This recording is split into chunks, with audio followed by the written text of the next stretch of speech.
Hello everyone, welcome to my new academy channel. आज हम start करने जा रहे हैं ह्यूमन हेल्थ एंड डिसीज़ का पार्ट 3 और ये लास्ट होगा। इसमें ये चैप्टर ख़त्म हो जाएगा। ये सिर्फ एनसीईआरटी का सिर्फ मेन पॉइंट से शॉर्ट नोट से आपको मेरे टेलीग्राम पे मिल जाएगा। इसका डिस्क्रिप्शन बॉक्स में लिंक दिया गया है। ठीक है, चलिए स्टार्ट करेंगे। आज हम कैंसर पढ़ेंगे, फिर ड्रग्स के बारे में पढ़ेंगे, स्मोकिंग एंड अल्कोहल अब्यूज़ के बारे में पढ़ेंगे और ये चैप्टर को यहीं ख़त्म कर देंगे। ठीक है, चलिए स्टार्ट करते हैं। कैंसर तो हर किसी ने सुना होगा। ये बीमारी बहुत ही ज़्यादा डेंजरस है। बहुत लोगों की डेथ हो जाती है। एनुअली 1 बिलियन लोग की डेथ हो जाती है, ठीक है, हर साल। और ये ऐसी बीमारी है कि जिसका भी पूरी तरीके से ट्रीटमेंट नहीं है। मतलब अगर आप इनिशियल स्टेज में, अर्ली स्टेज में अगर आपको पता चल जा रहा है कि किसी इंसान को कैंसर है तो उसका इलाज है। लेकिन अगर वो ज़्यादा समय तक हो जा रहा है, उसके मतलब मल्टीपल स्टेज क्रॉस कर गए, तो फिर कैंसर से बचना मुश्किल है। ठीक है, डेथ पॉसिबल है इससे होना। तो चलिए स्टार्ट करते हैं कैंसर के बारे में। कैंसर होता क्या है? Cancer is abnormal and uncontrolled multiplication of cell result in the formation of tumour masses of cell. Cancer क्या होता है? जैसे बहुत लोगों को देखा होगा, किसी के गले में कैंसर है या किसी अलग पार्ट में कैंसर होता है ना, ऐसे होते हैं ना कैंसर। कैंसर में क्या होंगे कि जो सेल होते हैं हमारी बॉडी में, जैसे ह्यूमन में क्या होता है कि जो सेल होता है, एक सेल से 2 सेल, जानते हो कब बनता है? 24 आवर में बनता है। सिर्फ 24 आवर्स लगते हैं। लेकिन अगर एक सेल से 2 सेल की जगह क्या हो, ढेर सारे सेल बनने लगे और 24 आवर नहीं, उससे पहले ही इतना ज़्यादा मल्टीपल मतलब डिवीज़न होने लगे सेल का, तो क्या होता है, वो कैंसरस सेल हो जाते हैं। उनके अंदर क्या होती है, कैपेसिटी जो होती है ना डिवीज़न करने की, बहुत ज़्यादा बढ़ जाती है। तो वो बोलते हैं कि उसे कहते हैं एबनॉर्मल। जो कैंसर के सेल होते हैं वो एबनॉर्मल अनकंट्रोल मल्टीप्लिकेशन सेल होते हैं, मल्टीप्लाई करते रहते हैं और क्या बना देते हैं, ट्यूमर। ट्यूमर क्या होता है, वो सेल का गुच्छा होता है। इस तरीके से ट्यूमर होंगे, ढेर सारे सेल होंगे एक जगह ऐसे। ठीक है, मासेस ऑफ सेल, ढेर सारे सेल इस तरीके से होंगे कि क्या होते हैं, ट्यूमर होते हैं। क्योंकि हम जानते हैं कि ह्यूमन में जो होता है सेल डिवीजन का टाइम 24 आवर है। एक सेल जो होता है 2 सेल में तब डिवाइड करता है, 24 आवर में डिवाइड करता है। ठीक है, लेकिन कैंसर सेल क्या करते हैं, 1 से 2, 2 से 4, 4 से 8, इतना जल्दी डिवाइड करते हैं कि उनको 24 आवर की ज़रूरत ही नहीं पड़ती है। एब नॉर्मल डिवीज़न करेंगे, इतना मल्टीप्लिकेशन करेंगे, उनके पास इतनी कैपेसिटी आ जाती है खुद को बढ़ाने में, मल्टीप्लिकेट करने में, कि वो ढेर सारा अपना गुच्छा बना लेते हैं सेल का और उसे ट्यूमर कहते हैं। Normal cells show contact inhibition. Contact with the other cell inhibit their uncontrolled growth. The cancerous cell do not have this property. क्या होता है नॉर्मल सेल में? मैंने बताया एक नॉर्मल सेल है ह्यूमन का, वो 24 आवर में 2 बन जाएगा। ठीक है, सब कुछ डिवाइड करने के बाद अच्छे से। लेकिन जो कैंसरस सेल होंगे ना, उनके पास क्या होगा, वो 2 से 3, 4, 5 मतलब हज़ारों बन सकते हैं, जितना जिस उनके अंदर कैपेसिटी हो। कॉन्टेक्ट इनिबिशन क्या होता है, जैसे 2 सेल डिवाइड हो गए तो अगर वो फिर डिवाइड कर रहे हैं ना, तो उसको जो बगल वाला सेल होगा उसको रोकेगा कि तुम अब डिवीज़न ख़त्म, डिवीज़न नहीं करना है, आज का डिवीज़न ख़त्म है। लेकिन ये जो कैंसर सेल होंगे उनके अंदर ये जो क्षमता है, ये जो कॉन्टेक्ट इनिबिशन प्रॉपर्टी है, ये ख़त्म हो जाती है। वो डिवाइड करते रहते, कोई उसमें कोई ऐसा सेल नहीं होगा कि रोकेगा कि नहीं डिवीज़न ख़त्म करो, नहीं, ऐसा कुछ नहीं होता। नॉर्मल सेल ही केवल दिखाते हैं कॉन्टेक्ट इनिबिशन, कि जैसे ही अगर एक सेल डिवाइड किया 2 में हुआ तो फिर वो अपने कांटेक्ट में आ जाएंगे, ताकि फिर रोक सके कि अब डिवीज़न नहीं करना है, आज का ख़त्म हो गया है। ठीक है, लेकिन यही जो प्रॉपर्टी है कैंसर सेल में नहीं होती है। वो डिवाइड करते रहते हैं और ढेर सारे सेलों का गुच्छा बना लेते हैं, उसे हम ट्यूमर कहते हैं। ठीक, टाइप्स ऑफ ट्यूमर। ट्यूमर कितने प्रकार के हैं? ट्यूमर 2 प्रकार के हैं। एक होगा बेंगिनाइन, दूसरा होगा मेलिग्नेंट ट्यूमर। ठीक है, बेंगिनाइन ट्यूमर ऐसा होता है जैसे किसी पार्ट में, जैसे किसी के थ्रोट में कैंसर हो गया, किसी के लंग्स में कैंसर हो गया, या किसी ऑर्गन में कैंसर हो गया, किसी एक लोकलाइज्ड प्लेस पे बॉडी के होगा। ठीक है, इसमें क्या होता है, confined to the place of their origin, they do not spread to other part and causes little damage. क्या होता है बेंगिनाइन ट्यूमर में कि किसी एक पार्ट में हो जाता है, जिसकी वजह से दूसरे पार्ट को इफेक्ट नहीं होता है, सिर्फ उसी पार्ट को ही इफेक्ट होगा। मान लीजिए किसी के लंग्स में अगर हो गया है कैंसर, तो सिर्फ लंग्स वाले पार्ट को इफेक्ट करेगा, हार्ट में नहीं जाएगा या फिर किसी और पार्ट को इफेक्ट नहीं करेगा, वो एक ही प्लेस पे रहेगा, ताकि अगर ट्रीटमेंट हो रहा है तो उसको क्या करते हैं, वहीं से कैंसरस सेल को रिमूव कर देते हैं, दूसरे पार्ट को इफेक्ट नहीं पड़ता है। ठीक है, बहुत ही कम डैमेज होगा एक प्लेस वाला। लेकिन वही मैलिग्नेंट ट्यूमर में क्या होगा कि जो कैंसर कहीं अगर एक जगह हुआ है तो वो स्प्रेड हो जाएगा पूरी बॉडी में थ्रू ब्लड, किसी ऑर्गन में अगर खून रुक गया तो वहाँ कैंसर हो गया, स्किन में अगर खून रुक गया तो स्किन कैंसर हो गया, ब्लड में तो हुआ ही है। तो ब्लड तो हर बॉडी के हर पार्ट में जाता है ना, सर्कुलेट करता है, तो वो कैंसर सेल को भी ब्लड में अपने साथ लेके जाएगा, और जहाँ कहीं भी वो स्टे कर रहा है, रुक जा रहा है, वहाँ पे कैंसर सेल अपने आप को ग्रो कर लेंगे, क्योंकि उनके पास कॉन्टैक्ट इन्वेशन प्रॉपर्टी खत्म हो चुकी है। ठीक है, उनको कोई टाइम नहीं देखना है कि 24 आवर्स हो रहे हैं, क्या हो रहे हैं, कोई टाइम से मतलब नहीं है। ठीक, मेजन ट्यूमर क्या होता है? मासेस ऑफ प्रोलिफरेटिंग सेल, ऐसे सेल जो क्या कर रहे हैं, डिवाइड कर रहे हैं। ठीक, नियोप्लास्टिक और द ट्यूमर सेल उसे कहते हैं।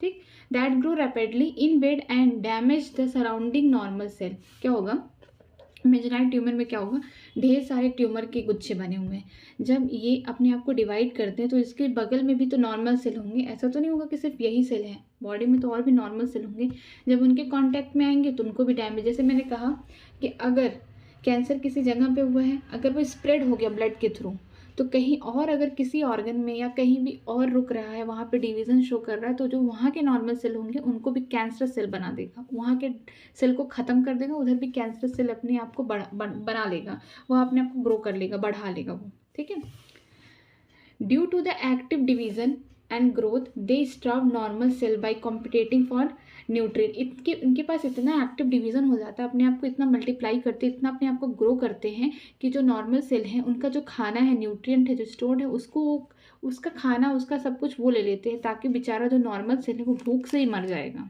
ठीक है, cell locked from the tumour reaches to other site via blood where they form a new tumour, इसे कहते हैं मेटास्टेसिस। मैंने कहा कि एक प्लेस से दूसरे प्लेस में हमारे बॉडी में से ब्लड ही सारी चीज़ को ट्रांसपोर्ट कर सकता है। ठीक, अगर कोई भी सेल, नॉर्मल सेल अगर कैंसरस में चेंज हो रहा है या फिर उसके बगल में कैंसर से ग्रो हो रहा है, तो ये सिर्फ इसीलिए पॉसिबल होगा क्योंकि वो ब्लड में अगर कैंसर सेल है तभी होगा।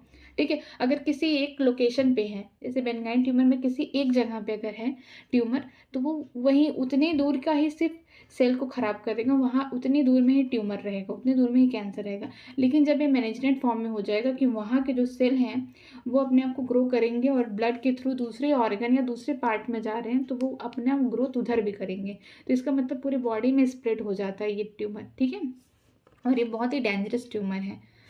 यहाँ पे cell locked from tumour reaches the other side, जो सेल लॉक्ड का मतलब कुछ एकदम भरे भरे से सेल है, वो किसके थ्रू जा रहे हैं, ब्लड के थ्रू जा रहे हैं, where they form new tumour. जब दूसरी जगह जाएंगे तो वहाँ पे नया ट्यूमर बनाएंगे, अपने सेल को डिवीज़न करेंगे। ऐसा नहीं है कि अगर ब्लड में सेल जो है कैंसर सेल जा रहे हैं तो डिवीज़न नहीं कर रहे हैं, वो कर रहे हैं, वहाँ पे भी कर रहे हैं, लेकिन कहीं अगर एक जगह स्टे हो गए या रुक गए तो वहाँ वो पूरे एरिया को कवर कर लेंगे।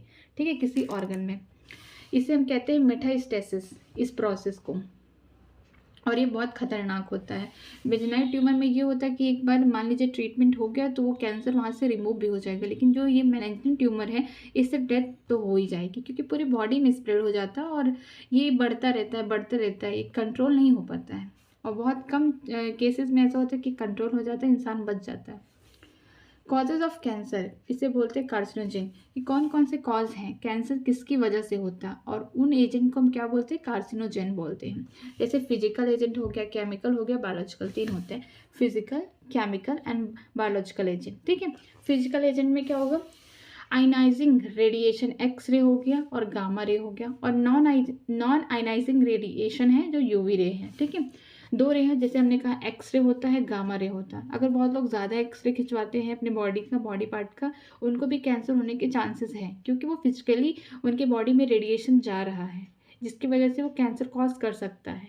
ऐसा नहीं है कि जो लोग सिगरेट पीते हैं या फिर अल्कोहल अब्यूज़ करते हैं या फिर जो भी स्मोकिंग वगैरह जितने भी ड्रग्स लेते हैं, ये ज़रूरी नहीं कि उन्हीं को कैंसर हो सकता है। कैंसर उनको भी हो सकता है जो अपने बॉडी पे बार बार रेडिएशन ले रहे हैं, उनको भी कैंसर होने के चांस है, क्योंकि वो फिजिकल एजेंट की तरह काम करता है। ठीक है, आयनाइजिंग रेडिएशन में आप याद रखना एक्सरे हो गया और गामा रे हो गया, और नॉन आयनाइजिंग रेडिएशन में याद रखना यूवी रे होगा। ठीक है, ये तीनों ही कैंसर का कॉज करते हैं, इसलिए इनको हम क्या बोलेंगे, कार्सिनोजेन बोलेंगे।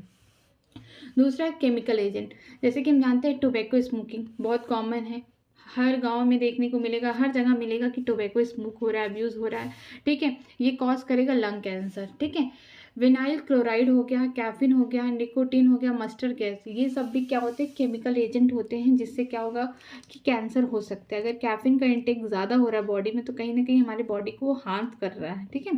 निकोटीन में सिगरेट अगर कोई पी रहा है, बहुत ज़्यादा पी रहा है, स्मोकिंग कर रहा है, तो वो निकोटीन की मात्रा को बढ़ा रहा है अपने बॉडी में, तो उससे भी कैंसर हो सकता है। ठीक। बायोलॉजिकल एजेंट की बात करते हैं। एग्जाम्पल ऑन्कोजेनिक वायरस, या फिर सी ऑन्कोजेन, या फिर सेलुलर ऑन्कोजीन बोलते हैं, या प्रोटो ऑन्कोजीन। ये ऐसे मतलब सेल होते हैं, ऑन्कोजेनिक वायरस होते हैं या फिर सेलुलर ऑन्कोजीन या प्रोटो ऑन्कोजीन, हमारे बॉडी में ये ऐसे सेल प्रेजेंट होते हैं, बट वो इनएक्टिव फॉर्म में होते हैं। जैसे ही उनको फिजिकल एजेंट या फिर केमिकली एजेंट जैसे कि रेडिएशन पड़ गया, ठीक है, या फिर वो टोबैको स्मोक कर रहे हैं, या फिर सिगरेट, या फिर कुछ भी अब्यूज़ कर रहे हैं जो बॉडी के लिए हार्मफुल है, तो ये क्या होते हैं, ये जो सेल होते हैं प्रोटो ऑन्कोजीन हो गया या सेलुलर ऑन्कोजीन हो गया, ये एक्टिव हो जाते हैं। तो जिसकी वजह से नॉर्मल सेल में भी क्या होता है, कैंसर होने लगता है। ऐसा नहीं है ज़रूरी कि अगर कोई स्मोकिंग कर रहा है लॉन्ग टर्म में तो उनको होगा, नहीं नहीं, अगर आप रेडिएशन भी ले रहे हैं, यूवी रेडिएशन आपकी बॉडी में बहुत ज़्यादा जा रही है, एक्सरे जा रहा है, गामा रे जा रहा है, कैफीन ज़्यादा इंटेक कर रहे हैं, निकोटीन ले रहे हैं, तो उससे भी क्या होता है, आपकी बॉडी में क्या होता है, इसको बोलते हैं प्रोटो ऑन्कोजीन, जो होते हैं पहले से ही प्रेजेंट होते हैं। ठीक है, या सेलुलर ऑन्कोजीन, ये सब पहले से प्रेजेंट होते हैं बॉडी में, जिससे वो क्या होते हैं, एक्टिव हो जाते हैं। एक्टिव होने के बाद क्या होता है, नॉर्मल सेल को ही कैंसर सेल में कन्वर्ट कर देते हैं। ठीक। When C oncogene in normal cell is activated, मैंने कहा ना सेलुलर ऑन्कोजीन या फिर प्रोटो ऑन्कोजीन ये कहाँ प्रेजेंट होते हैं, नॉर्मल सेल में। एक्टिवेट करते हो cell become oncogenic, means cancer cell बन जाता है वो। ठीक है, फिर वो कैंसर सेल की तरह डिवाइड करने लगता है, उसको भी कुछ नहीं रहता, कॉन्टैक्ट इनिबिशन प्रॉपर्टी सब खत्म हो जाती है, वो अपने आप को सिर्फ मल्टीप्लाई करता रहेगा, ट्यूमर बनाता रहेगा। ठीक। कैंसर डिटेक्शन एंड डायग्नोसिस, कैसे कैंसर को डिटेक्ट किया जाता है और क्या क्या डायग्नोसिस किया जाता है। पहला है biopsy, a thin piece of suspected tissue is stain and examined under the microscope, इसे बोलते हैं हिस्टोपैथोलॉजिकल स्टडी। ठीक है, बायोप्सी में क्या होता है कि जो किसी को कैंसर हुआ स्किन में या कैसे, तो क्या होगा कि स्किन का थोड़ा सा लेयर कट करेंगे, निकाल के उसको क्या करते हैं, सस्टेन करते हैं, माइक्रोस्कोप में देखते हैं। क्या देखते हैं, यही देखते हैं कि सेल कितने टाइम में डिवाइड कर रहा है, उसका सेल डिवीज़न देखते हैं वो, और कुछ नहीं। स्किन काटेंगे, लेके जाएंगे लैब में, पैथोलॉजी वाले वहाँ पे माइक्रोस्कोप से एक्समाइन करेंगे कि ये जो सेल है अपने आप को कितनी जल्दी डिवाइड कर रहा है, कितना जल्दी मल्टीप्लाई कर रहा है, उससे वो पता करेंगे। ठीक है। In case of leukaemia, leukaemia में क्या होता है कि खून की जो होती है ना, यहाँ पे ब्लड में हो जाता है। ठीक है, blood cancer. Biopsy and histopathology studies में blood and bone marrow test increases the cell count, यहाँ पे क्या होता है कि ब्लड में और बोन मैरो टेस्ट में क्या होता है, इंक्रीज हो जाता है सेल काउंट, उनका सेल काउंट बढ़ने लगता है। अगर कैंसर किसी को हो गया तो उसके बॉडी में क्या होगा, WBC तो बढ़ेगा ना, इम्यूनिटी प्रोवाइड करने के लिए। WBC का जो नंबर होगा बहुत तेज़ इंक्रीज हो जाएगा, एक नॉर्मल उसका जो भी नंबर रहता है उससे बहुत तेज़ इंक्रीज हो जाएगा। इसलिए हो जाएगा क्योंकि बॉडी में इन्फेक्शन हुआ है, बॉडी को ये पता है कि उसके बॉडी में इन्फेक्शन है, कैंसर है या कुछ और डिसीज़ है, लेकिन वो अपना नंबर बढ़ा लेगा। तो ये ल्यूकेमिया के केस में यही होता है कि जो ब्लड होंगे या फिर बोन मैरो के टेस्ट होगा, उसमें क्या होता है कि जो सेल का नंबर है WBC ये सब बढ़ जाएंगे। ठीक। इमेजिंग टेक्निक, यहाँ पे इमेजिंग मतलब इमेज के थ्रू देखते हैं कैसे कैंसर को। पहला हो गया रेडियोग्राफी, यूज़ ऑफ एक्सरे, जो रेडियोग्राफी देखते हैं वो उसमें किसका यूज़ किया जाता है, एक्सरे का यूज़ किया जाता है। CT मीन्स कंप्यूटराइज टोमोग्राफी, इसमें क्या होता है, इस स्कैन में यहाँ पे भी एक्सरे यूज़ किया जाता है, लेकिन यहाँ पे 3D स्ट्रक्चर देखने को मिलता है इंटरनल ऑर्गन का। रेडियोग्राफी में क्या होता है, 2D स्ट्रक्चर देखने को मिलेगा, सिर्फ नॉर्मल आपको प्लॉटिंग मिल जाएगी आपको। ठीक है, लेकिन यहाँ पे कंप्यूटराइज टोमोग्राफी स्कैन में क्या मिलेगा, यहाँ पे भी एक्सरे यूज़ होता है to generate a 3D image of the internal organ of the object. यहाँ पे ऑब्जेक्ट का जो भी इंटरनल ऑर्गन है या फिर किसी ह्यूमन का, यहाँ पे ऑब्जेक्ट ये दिया गया है, ह्यूमन ही है। ठीक है, बॉडी है, तो यहाँ पे दिया गया उसका 3D स्ट्रक्चर बनेगा। ठीक है, जो आप विजुलाइज अच्छे से कर सकते हैं। थर्ड है MRI, जिसको बोलते हैं मैग्नेटिक रेजोनेंस इमेजिंग। जो मैग्नेटिक रेजोनेंस इमेजिंग है, यहाँ पे यूज़ किया जाता है मैग्नेटिक फील्ड को, नॉन आयनाइजिंग रेडिएशन। हमने पहले पढ़ा कि नॉन आयनाइजिंग रेडिएशन क्या है, यहाँ पे देखिए नॉन आयनाइजिंग रेडिएशन क्या है, यूवी रे है, तो यहाँ पे यूवी रे का इस्तेमाल किया जाता है। यहाँ पे इस तरीके से लिखा गया है कि यूज़ किया जाता है magnetic field and non ionising radiation to detect the pathological and physiological change in the living tissue. ठीक है, यहाँ पे मैग्नेटिक MRI में क्या होता है, मैग्नेटिक रेजोनेंस इमेजिंग में मैग्नेटिक फील्ड पूरा जनरेट कर दिया जाता है और यहाँ पे यूवी रेडिएशन डाला जाता है और डिटेक्ट किया जाता है कि बॉडी में पैथोलॉजिकली ठीक है। और फिजियोलॉजिकली जो चेंज हो रहे हैं लिविंग टिश्यू में उसको एग्जामाइन किया जाता है।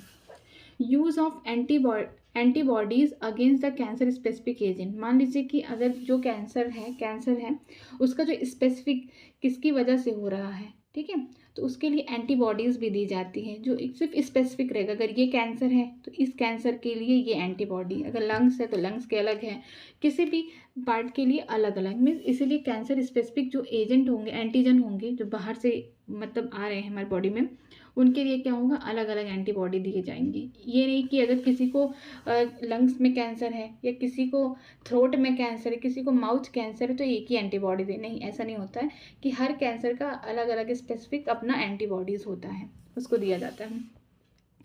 मॉलिक्यूलर बायोलॉजी टेक्निक में क्या होता है, to detect the cancer related gene. यहाँ पे डिटेक्ट किया जाता है कैंसर रिलेटेड जीन, जो मतलब बॉडी में जीन होगा ना कैंसर का, नॉर्मल सेल में तो नहीं है लेकिन जो कैंसर सेल है उनमें तो उनका जीन होगा ना, ऑन्कोजेनिक जीन, ठीक।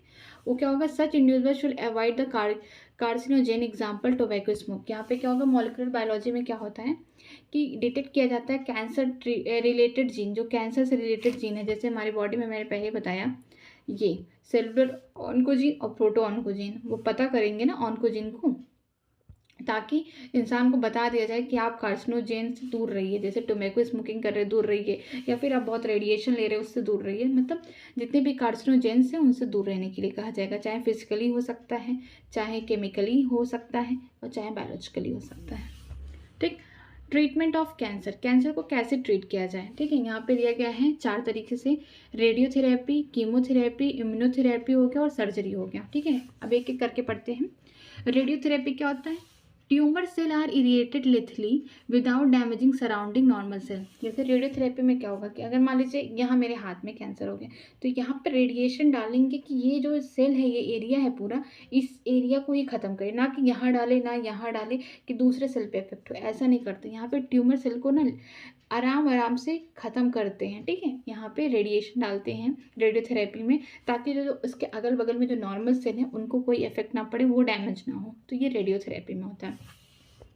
कीमोथेरेपी में क्या होता है, use of chemotherapeutic drugs, means दवा दी जाती है केमिकल से रिलेटेड।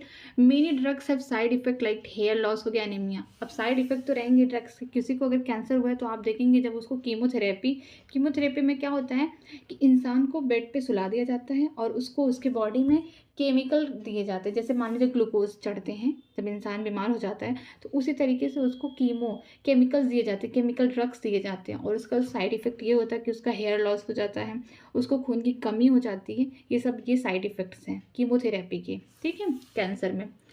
इम्यूनोथेरेपी में क्या होगा, the patient are given biological response modifier, उसको कहते हैं alpha interferon, which activate their immune system and help to destroying the tumour. हमने पहले पढ़ा था कि जो इंटरफेरॉन्स होते हैं ये वायरल सेल से निकलते हैं। जैसे जो सेल है ये मान लीजिए वायरस से इन्फेक्टेड सेल है, उसके बगल में जो नॉर्मल सेल है और भी सेल है, तो ये जो वायरल सेल है उनसे निकलते हैं, कुछ सीक्रेट होते हैं, उनको क्या बोलते थे, इंटरफेरॉन, ताकि वो बचा सके नॉर्मल सेल्स को, ठीक है, ताकि वायरस से ये इन्फेक्ट ना हो। और कैंसर में भी वायरस से ही होता है। तो इसमें क्या होता है, पेशेंट को दिया जाता है बायोलॉजिकली रिस्पॉन्स मॉडिफायर जिसका नाम है अल्फा इंटरफेरॉन, ये बहुत इंपॉर्टेंट है। बायोलॉजिकल रिस्पॉन्स मॉडिफायर जिसका नाम है अल्फा इंटरफेरॉन, विच एक्टिवेट्स दियर इम्यून सिस्टम, जो एक्टिवेट कर देता है इम्यून सिस्टम को ताकि हेल्प करे जो कैंसर हो उसको ख़त्म करने में। ये इसीलिए दिया जाता है biological response modifier alpha interferon, इसलिए दिया जाता है कि बॉडी में जाए और इम्यून सिस्टम को क्या करे, उसको जगा दे कि तुम अब हेल्प करो जो ट्यूमर है उसको मारने में, इसीलिए इसको दिया जाता है। और मोस्ट ऑफ द केसेस में क्या होता है कि जब ज़्यादा कैंसर बढ़ जाता है तो उसको सर्जरी करना ही प्रेफर करते हैं कि उसको पूरा काट के निकाल दें, ठीक। Most cancer are treated by combination of surgery, radiotherapy and chemotherapy. ज़्यादा करके कैंसर क्या होते हैं, किसके कॉम्बिनेशन से होते हैं, सर्जरी से, रेडियोथेरेपी और कीमोथेरेपी में। सर्जरी करेंगे, रेडियोथेरेपी करेंगे और कीमोथेरेपी करेंगे, ठीक है। मोस्ट ऑफ दी कैंसर में ट्रीटमेंट यही करते हैं कि सर्जरी करके हटा देंगे, रेडियोथेरेपी पहले वो रेडियोथेरेपी करेंगे। रेडियोथेरेपी इसलिए करेंगे ताकि वो जो एरिया है उस एरिया के जो सेल हैं कैंसरस सेल उसको ख़त्म करें और उसके जो सराउंडिंग के सेल उसको बचा लें। उससे नहीं हुआ तो फिर क्या करेंगे, फिर वो कीमो देंगे, ठीक है। उससे नहीं हुआ तो फिर सर्जरी करके पूरा हटाएंगे। तो ये ज़्यादा कैंसर में कॉम्बिनेशन होता है कि वो सर्जरी करेंगे, रेडियोथेरेपी करेंगे और कीमोथेरेपी करेंगे। ये कैंसर का पार्ट यहाँ पे ख़त्म हुआ। अब हम बात करते हैं drugs, smoking and alcohol abuse पे। ठीक है, ड्रग्स का पहला दिया है ऑपियोइड ड्रग्स। ठीक है, they bind to the specific opioid receptor जो है CNS, central nervous system and gastrointestinal tract. ठीक है, हर ड्रग्स का अपना एक रिसेप्टर पॉइंट होता है। ठीक है, ऐसा नहीं कि कोई ड्रग्स आप यूज़ कर रहे हैं तो उसका रिसेप्टर पॉइंट ब्रेन हो, ऐसा नहीं हो सकता। हर ड्रग्स का अपना अलग अलग है, उससे उसको बाइंड करना रहता है। ठीक, जैसे कि ओपियोइड है जिसको हम अफीम कहते हैं, उसका जो स्पेसिफिक रिसेप्टर है वो ओपियोइड का रिसेप्टर कहाँ है, सीएनएस है, सेंट्रल नर्वस सिस्टम में है, और गैस्ट्रोइंटेस्टाइनल ट्रैक्ट मतलब डाइजेस्टिव सिस्टम वाला पार्ट में है। एग्जाम्पल मॉर्फिन हो गया, हीरोइन हो गया, ब्राउन शुगर हो गया, ये सब ड्रग्स हैं जो कि बहुत इलीगली मार्केटिंग किए जाते हैं ये सब चीज़ों का। ठीक है, ये देखिए केमिकल स्ट्रक्चर दिया गया है मॉर्फिन का, इसको देख लीजिएगा। ये है पॉपी प्लांट। ठीक है, ये कहाँ से निकलते हैं morphine? Morphine is extracted from the latex of the papaver somniferum. ठीक है, ये जो पॉपी प्लांट है इसी का नाम है ये पेपर सोमनीफेरम। ठीक है, इसके लैटिक्स से निकलते हैं। ठीक है, लैटिक्स का मतलब ये वाले जो पार्ट्स हैं इससे निकलते हैं। ठीक है, पॉपी प्लांट इसे कहते हैं। It is sedative and pain killer. ये सेडेटिव का मतलब बहुत लोग डिप्रेशन से जब रहते हैं तो वो सोचते हैं कि वो कुछ ऐसा खा ले ताकि ये सब चीज़ें भूल जाए। तो ये सेडेटिव नेचर का, इंसान जैसे इसको लेता है तो स्लो डाउन हो जाता है उसकी बॉडी की मेटाबॉलिज्म। ठीक है, और पेन किलर में भी कभी कभी यूज़ किया जाता है, जैसे बहुत ज़्यादा सर्जरी, जैसे हमने कैंसर ही पढ़ा, कैंसर में क्या होता है, बहुत भयानक सर्जरी वगैरह होती है, बहुत पेनफुल, उसमें भी पेन किलर के तौर पर ये दिया जाता है। ठीक है, यूज्ड इन सर्जरी। ठीक है, पेन किलर तब दिया जाता है जब बहुत ज़्यादा सर्जरी हुई रही होती, नहीं तो ज़्यादा करके लोग इसको अपने ही फ़ायदे के लिए, अपने फ़ायदे क्या, अपने बॉडी के नीड के लिए लेते, क्योंकि वो एडिक्टेड हो जाते हैं ड्रग्स को। एक बार लेते लेते 2 बार 3 बार फिर उनको अच्छा लगने लगता है ड्रग्स का। बात करते हैं हीरोइन, जो जिसको बोलते हैं स्मैक या डाई एसिटिलीन मॉर्फिन। इसे वाइट होता है, इसका नाम है। ये हीरोइन को हम क्या बोलते हैं, स्मैक बोल सकते हैं या फिर डाई एसिटाइल मॉर्फिन बोल सकते हैं। ठीक है, ये वाइट कलर का होता है, ऑर्डरलेस, कोई स्मेल नहीं आएगी, सफ़ेद दिखेगा, बिटर क्रिस्टलाइन कंपाउंड है कि टेस्ट करने में कड़वा सा दिखेगा। ठीक है, सफ़ेद होगा, दूर से देखेंगे सफ़ेद होगा, ऑर्डरलेस, कोई स्मेल नहीं आएगी, उठा के देखें नहीं, जब उसको खाएंगे तो कैसे लगेगा, बेटर टेस्ट लगेगा। It is obtained by acetylation of morphine. जैसे जो हमने अभी मॉर्फिन पढ़ा है, इसमें एसिटिलाइजेशन किया जाता है, तब जाके क्या बनता है, हीरोइन बनता है। It is use by snorting या फिर इंजेक्शन, इसको सूंघा जाता है इस तरीके से, या फिर इंजेक्शन के थ्रू लिया जाता है। ठीक है, इसको heroine is a depression can slow down the body function. जो हीरोइन है उसको कैसे लेते हैं, स्नॉट करने, उसको सूंघ के, ऐसे लोग नाक के पास रख के इस तरीके से लेते हैं, सूंघते हैं ना, या फिर इंजेक्शन के फॉर्म में भी इसको ले सकते हैं। या फिर हीरोइन क्या है, एक डिप्रेसेंट है। पहले ही बता दिए कि अगर आप बहुत सैड हैं, डिप्रेशन में है, तो आप सोचते हैं ना कि सब कुछ भूल जाएं, बस सो जाएं या फिर कुछ, तो हीरोइन क्या है, डिप्रेसेंट है, ये स्लो डाउन कर देता है बॉडी फंक्शन को। ठीक है, दूसरा है, दूसरी ड्रग्स का नाम है कैनाबिनॉइड्स। ठीक, दे इंट्रैक्ट विद कैनाबिनाइड रिसेप्टर। वो कहाँ प्रेजेंट है, ब्रेन के, जो कैनाबिनाइड के रिसेप्टर हैं ब्रेन में प्रेजेंट है। ओपियोइड के रिसेप्टर कहाँ प्रेजेंट है, सीएनएस में प्रेजेंट है, और गैस्ट्रो इंटेस्टाइनल ट्रैक्ट में प्रेजेंट है, याद रहना चाहिए। ठीक है, जनरली टेकन बाई इनहेलेशन और ऑरल इंजेक्शन। ठीक है, इनको सूंघ के लिया जाता है या फिर चबाया जाता है, ओरल खाते हुए ले सकते हैं इसको। ठीक है, during cannabinoid are obtain from inflorescence of cannabis, जिसे हेम्प प्लांट कहते हैं। ठीक है, जो नेचुरल कैनाबोनाइड्स होते हैं, जैसे जो लोग नेचुरली प्लांट से ले रहे हैं सीधे डायरेक्ट, तो कहाँ से, इन्फ्लोरेसेंस से लेते हैं, उसके जो फ्लावर हैं वो उस वाले पार्ट से उसको लेते हैं, जिसका नाम कहते हैं हम कैनाबिस सटाइवा। ठीक है, जिसको हेम्प प्लांट कहते हैं। Its flower top leaves resin are use to make marijuana hashish charas ganja. ठीक है, ये जो चरस गांजा ये सब सुना है ना, ये हैरिश, ये सब क्या है, ये फ्लावर की जो टॉप है, जो फ्लावर का ऊपर वाला पार्ट होगा, लोग उसको खा लेते हैं, उससे ड्रग्स वाली फीलिंग आती है। उसकी पत्तियों को खा लेते हैं या फिर वो प्लांट को सुखवा देते हैं तो उसको इनटेक करते हैं। ठीक है, ये कैनाबिनाइड के रिसेप्टर कहाँ प्रेजेंट है, ब्रेन में प्रेजेंट है। अगर वो आप इन्फ्लोरेसेंस खा रहा है, ठीक है, प्लांट का, हेम्प प्लांट का, या फिर फ्लावर के पार्ट खा रहे हैं, या फिर लीफ खा रहा है, रेजिन खा रहा है, तो भी वो ड्रग्स का ही काम करेगा, वो भी सेम यही देगा, क्योंकि नेचुरल सोर्सेज हैं। They affect the cardiovascular system. Cardiovascular system का मतलब हमारे हार्ट पे इफेक्ट देगा इसका। ठीक है, cannabinoids are abused by some of the sportsman. ठीक है, जो कैनाबिनाइड्स है ये कुछ स्पोर्ट्समैन वगैरह, जैसे एथलीट हो गए, हॉर्स राइडर हो गए, ये सब इसको क्या करते हैं, इनटेक करते हैं। अब क्यों इनटेक करते हैं वो इसलिए इनटेक करते हैं ताकि उनका जो डोपामीन रिलीज हो और ताकि वो और अपनी स्पीड को बढ़ा सकें। ठीक है, ये सेडेटिव नहीं होता है। जैसे मॉर्फिन में क्या होता है, वो सेडेटिव डिप्रेसेंट एजेंट होता है, वो पूरी बॉडी का स्लो डाउन कर देता है मेटाबॉलिज्म। लेकिन कैनाबिनाइड में क्या होता है, वो और अगर आप अच्छा सोच रहे हैं तो आपको और आपकी बॉडी में डोपामिन रिलीज कर देगा, एकदम आप और उस काम के लिए करेंगे। ठीक है, ये स्ट्रक्चर दिया गया है कैनाबिनाइड मॉलिक्यूल। ये जो लीफ है कैनाबिस सटाइवम, इसको लोग खाते हैं। ठीक है, जैसे कुछ प्लांट है धतूरा वगैरह, सुना ही होगा। धतूरा का जो फल है अगर उसको आदमी खा लेगा तो वो भी पागल हो जाएगा। पागल इन द सेंस वो ड्रग्स वाले होते हैं। ठीक है, नेक्स्ट चलते हैं। तीसरा है कोका हो गया, एल्कोलाइड या फिर कोकेन बोलते हैं या फिर कोक या क्रैक बोलते हैं, इसका 4 नाम है। ठीक है, सब एक ही ड्रग्स है। It is obtain from Coca plant, ये कोका प्लांट से निकलते हैं, इसको बोलते हैं एथ्रोऑक्सिलम कोका। ठीक है, ये एथ्रोऑक्सिलम कोका, ठीक है, यहाँ से निकलते हैं। It interfere with the transport of neuro transmitter dopamine. ठीक है, ये इंटरफेयर करते हैं, न्यूरो ट्रांसमीटर जो डोपामीन ब्रेन से रिलीज होता है वहाँ पे इंटरफेयर करते हैं। कोकेन इज वेली स्नॉट, इसको सूंघा ही जाता है। ठीक है, ज़्यादा करके हमने देखा कि ड्रग्स को स्नॉट ही कर रहे हैं। जैसे हीरोइन में क्या था, स्नॉट करना है, इंजेक्शन के थ्रू लेना है। ठीक है, और कैनाबिनाइड्स में क्या था कि आप खा के ओरल भी ले सकते हैं या फिर उसको इनहेल वही सूंघ के ही ले सकते हैं।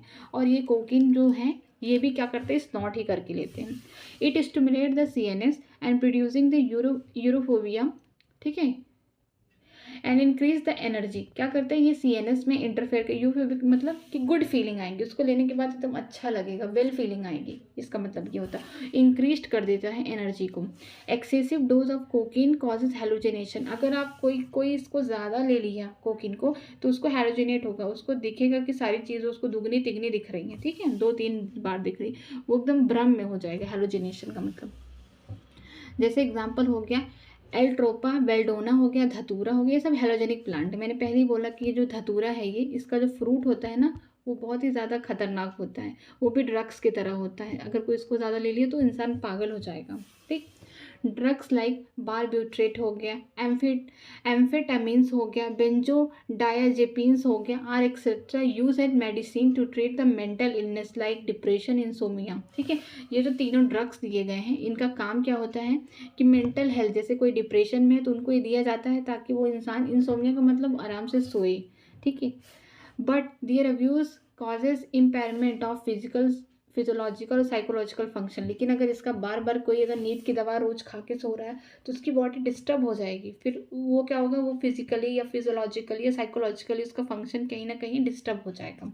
ठीक है, तो किसी भी ड्रग्स को या फिर किसी भी चीज़ को बार बार इनटेक नहीं कर सकते हैं। ठीक, वो मेडिसिन ही क्यों ना हो। अब आगे चलते हैं स्मोकिंग के बारे में कि स्मोकिंग कैसे आया, क्या होता है स्मोकिंग, सब उसके बारे में पढ़ते हैं। Tobacco has been use by human being over 400 year. आज से लोग धूम्रपान नहीं कर रहे हैं, 400 साल पुरानी बातें हैं, वहाँ से स्टार्ट हुआ है टोबैको को इनटेक करना। ठीक है, इसीलिए तो लोग छोड़ नहीं पाते जब 400 साल से एक ही परंपरा निभाई जा रही तो।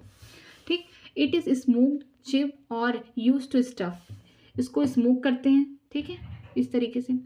च्विप का मतलब उसको चबाते हैं, स्टफ का मतलब कि उसको उठा के कहीं स्टफ में एक ही जगह रख लेते हैं। तभी देखने को मिलता है कि ओरल कैंसर एक ही रीज़न पे होता है, क्योंकि मोस्टली लोग क्या करते हैं, स्टफ करते हैं, च्विप कम करते हैं, चबाते कम हैं। ठीक है, और जो स्मोक करते हैं उनको लंग कैंसर होता है। It contain many chemical substance like nicotine and alkaloid होता है। ठीक है, ये क्या करते हैं, रिलीज करता है, कंटेन करता है। जैसे ये जो स्मोकिंग करते हैं लोग, उसमें क्या होता है, निकोटीन होता है, तो बॉडी में वो रिलीज होने लगता है।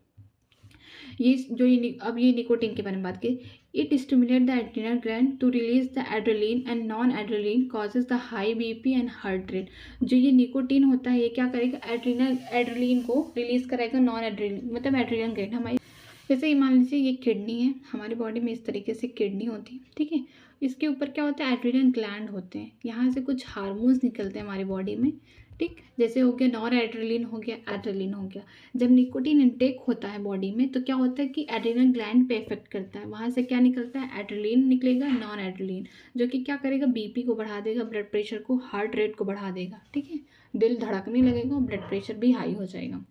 Smoking causes cancer of lungs में, यूरिनरी ब्लैडर हो गया, थ्रोट हो गया, ब्रोंकाइटिस हो गया, एम्फाइजमा हो गया, कॉरोनरी हार्ट डिसीज हो गया, गैस्ट्रिक हो गया, ulcer etcetera. Tobacco chewing causes the oral cancer. देखो, स्मोकिंग से एक ही जगह कैंसर नहीं होगा, लंग्स में। ठीक है, स्मोकिंग से क्या होता है, कई जगह कैंसर होते हैं, लंग्स में हो सकते हैं, यूरिनरी ब्लैडर में हो सकता है, थ्रोट में हो सकता है, गले में होता है, ब्रोंकाइटिस में होगा, ये तो लंग्स वाले पार्ट है, यहाँ तो होगा ही। एम्फाइजमा मतलब क्या होता है कि जो हमारी लंग्स हैं, इस मान लीजिए उसके अंदर छोटे छोटे एल्वेलाई होते हैं, तो इनकी जो सरफेस एरिया होती है वो डिक्रीज होने लगती है, तो दिक्कत होता है डिफ्यूज़न ऑफ गैस करने में, ठीक है।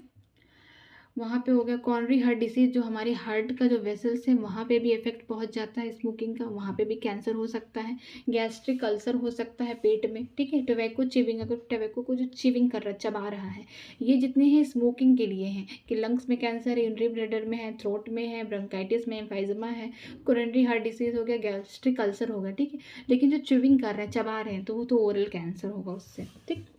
स्मोकिंग इंक्रीज करता है carbon monoxide content in blood and reduces the oxy haemoglobin, this causes oxygen deficiency in the body. हम जानते हैं कि हमारी हीमोग्लोबिन जो होती है वो CO2 और ऑक्सीजन का ट्रांसपोर्ट करती है बाइंडिंग करने में, लेकिन अगर बॉडी में कार्बन मोनोऑक्साइड की कंसनट्रेशन ज़्यादा हो जाएगी तो जो हमारा हीमोग्लोबिन है ना वो ऑक्सीजन से बाइंड नहीं करेगा, वो CO से ज़्यादा जाके बाइंड करेगा कार्बन मोनोऑक्साइड से, जिससे हमें हमारी बॉडी में क्या होगी, ऑक्सीजन की कमी हो जाएगी, ठीक है। आगे चलते हैं। Adolescence and drugs alcohol abuse. Adolescence और जो जैसे बच्चे बड़े होते हैं, प्यूबर्टी क्रॉस करते हैं, तो उनको एकदम एक्साइटमेंट होता है नई नई चीज़ें ट्राई करने का, स्पेशली ड्रग्स अल्कोहल एब्यूज़ करना। उनको लगता है कि लोग शौक में करते हैं, लेकिन कहीं ना कहीं ये शौक जो होता है एडिक्शन का शिकार बन जाते हैं लोग, इसी के ऊपर एकदम लत लग जाती है उनको इन सब चीज़ों की, ठीक है। तो ऐसा नहीं करना चाहिए। एडोलेंस क्या होता है, a period and the process during which a child become mature in term of his or her attitude and belief for the effective participation in society. Adolescence एक ऐसा स्टेज है या फिर ऐसा पीरियड है जिसमें बच्चे को खुद लगता है कि वो बड़ा हो गया है, मैच्योर हो चुका है, अब उसको बड़े बड़े काम करने चाहिए, और बड़े बड़े काम में क्या करेगा, वो ड्रग्स अब्यूज़ करना चाहेगा, अल्कोहल अब्यूज़ करना चाहेगा, ये है उसका सेंस, ठीक है। कि जो सोसाइटी है उसमें और पार्टिसिपेट करे कि अरे वो बड़े चाचा हैं, वो तो खाते हैं, धूम्रपान करते हैं, तो मैं भी करूँगा क्योंकि अब मैं बड़ा हो चुका हूँ, मैं 20 क्रॉस कर चुका हूँ, तो ये उनको फीलिंग आती है, तो इसे हम बोलते हैं एडोलेंस एज, ठीक है।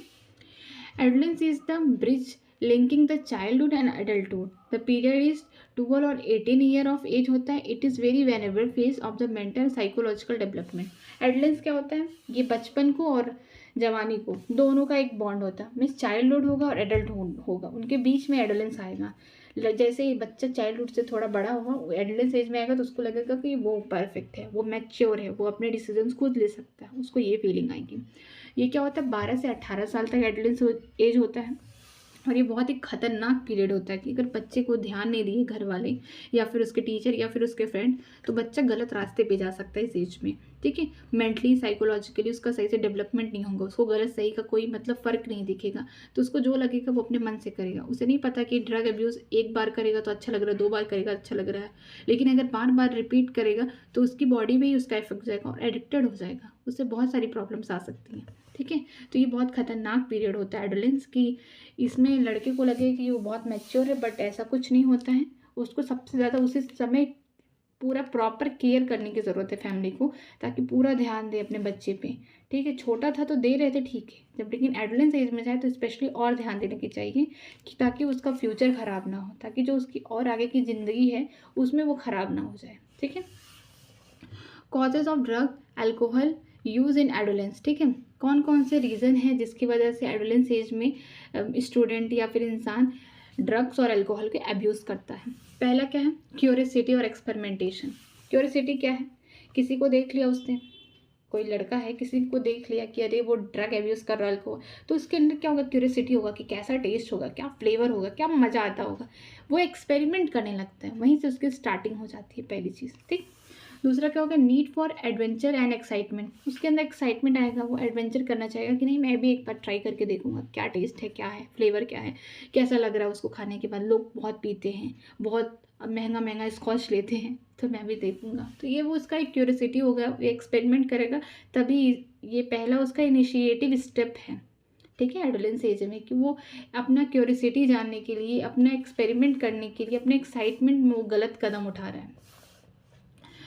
थर्ड है टू स्केप फेसिंग प्रॉब्लम। अगर बहुत सारे स्टूडेंट के साथ लाइफ में, मतलब बहुत सारे इंसान के जो एडोलेंस एज में उनकी प्रॉब्लम होती है, तो सोचते हैं कि नहीं ये ड्रग्स ले लेंगे, अल्कोहल ले लेंगे, इससे परेशानी दूर हो जाएंगी, ऐसा लेकिन कुछ नहीं होता है। ये सब प्रॉब्लम्स लाइफ में जो भी होती है उसको दूर करने के लिए भी इंसान इस रास्ते पे जा सकता है। Stress from the pressure to excel in academic और एग्जामिनेशन। ठीक है, अगर स्ट्रेस, बहुत सारे बच्चे को स्ट्रेस हो सकता है कि उसका एग्जामिनेशन अच्छा नहीं हुआ या फिर वो अपनी पढ़ाई लिखाई में बहुत ख़राब है, तो इस स्ट्रेस से भी वो गलत कदम उठा सकता है। ठीक है, television, movie, newspaper, internet, TV में देख के, मूवीज़ में देख के ये सब अब्यूज़, ड्रग्स और अल्कोहल अब्यूज़, या फिर न्यूज़पेपर में पढ़ के, इंटरनेट के थ्रू, कहीं भी सोशल मीडिया, किसी भी इंफॉर्मेशन के थ्रू इसमें जा सकता है।